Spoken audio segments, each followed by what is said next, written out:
बिस्मिल्लाहिर्रहमानिर्रहीम अस्सलाम वालेकुम। आज मैं आप लोगों के लिए रेसिपी लेके आई हूँ होममेड ग्रेनोला बार्स की। बहुत आसानी से बन जाती हैं, full of energy, full of antioxidants and full of protein. तो चलें इनको बनाना शुरू करते हैं। सब चीज़ों की जो एग्जैक्ट क्वांटिटीज़ हैं वो आपको नीचे डिस्क्रिप्शन बॉक्स में मिल जाएंगी, आप वहाँ से चेक कर सकते हैं। मक्खन लिया है मैंने और उसको मैंने मेल्ट कर लिया है।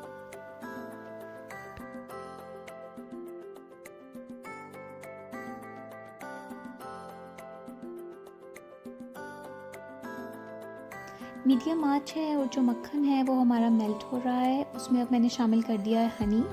आंच हमने मीडियम टू लो रखनी है ताकि हमारा जो हनी और बटर वगैरह है वो बर्न नहीं हो जाए।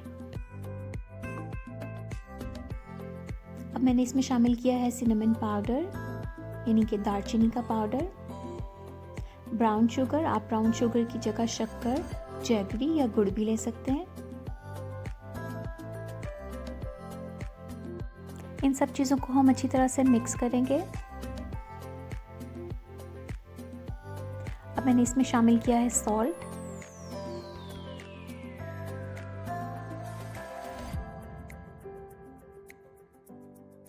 इसको हम हल्की आंच पे पकाते हुए एक उबाल आने देंगे।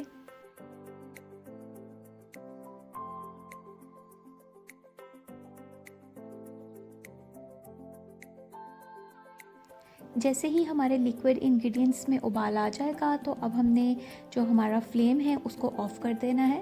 और फ्लेम ऑफ़ करने के बाद मैं इसमें शामिल कर रही हूँ ओट्स। ये बिल्कुल रेगुलर ओट्स हैं, इंस्टेंट वाले नहीं हैं ओट्स, यानी कि जो। इसको हमने अच्छी तरह से मिक्स कर लेना है। और अब मैंने इसमें शामिल किया है कोकोनट।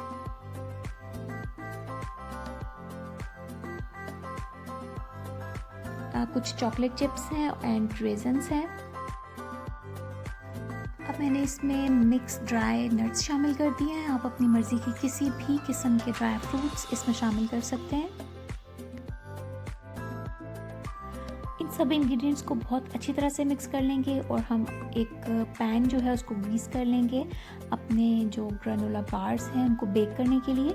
मैंने बटर के साथ ग्रीस कर लिया है और अब मैंने इसमें अपने ये जो ग्रेनोला बार का जो बनाया हुआ है सारा मिक्सचर इसको डाल दिया है। आप अगर बार्स नहीं बनाना चाहते तो आप इसको ऐसे ही छोड़ दें, ये छोटी छोटी टुकड़ियाँ जुट जाएंगी। जैसे ही ठंडा होगा तो आप इसको एज सच भी इस्तेमाल कर सकते हैं, वरना आप इसको अगर बार्स बनाना चाहते हैं तो उसके लिए आपको इनको बेक करना पड़ेगा।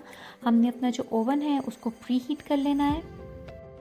180 डिग्री सेल्सियस पे हमने अपना ओवन प्री हीट करना है और इसको 25 से 30 मिनट तक हमने बेक करना है। आपके ओवन के हिसाब से जो बेकिंग टाइम है वो 30 से 35 मिनट भी हो सकता है, तो इस चीज़ का ध्यान रखें। जब हमने इसको ओवन से निकालना है इसको बहुत अच्छी तरह से हमने ठंडा होने देना है, क्योंकि जब तक ये अच्छी तरह से ठंडा नहीं होगा हमारी जो बार्स हैं वो प्रॉपर शेप में कट नहीं होंगी।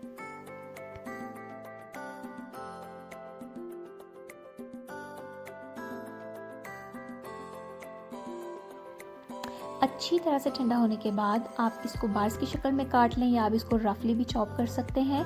इसको आप नाश्ते में दूध के साथ इस्तेमाल कर सकते हैं, स्नैक टाइम में टी के साथ इस्तेमाल कर सकते हैं, या आप अपने बच्चों को लंच में भी दे सकते हैं। मेरी इस रेसिपी को ज़रूर ट्राई करें, मेरे साथ अपना एक्सपीरियंस शेयर करें, मेरे चैनल को सब्सक्राइब करें, क्योंकि मैं आप लोगों के लिए लेके आती हूँ बहुत आसान, मज़ेदार और जल्दी से बनने वाली रेसिपीज़। बेल आइकन का बटन दबाना ना भूलें ताकि मेरे आने वाली हर नई वीडियो का नोटिफिकेशन सबसे पहले आपको मिले। फिर हाजिर होंगी, तब तक के लिए अल्लाह हाफ़िज़।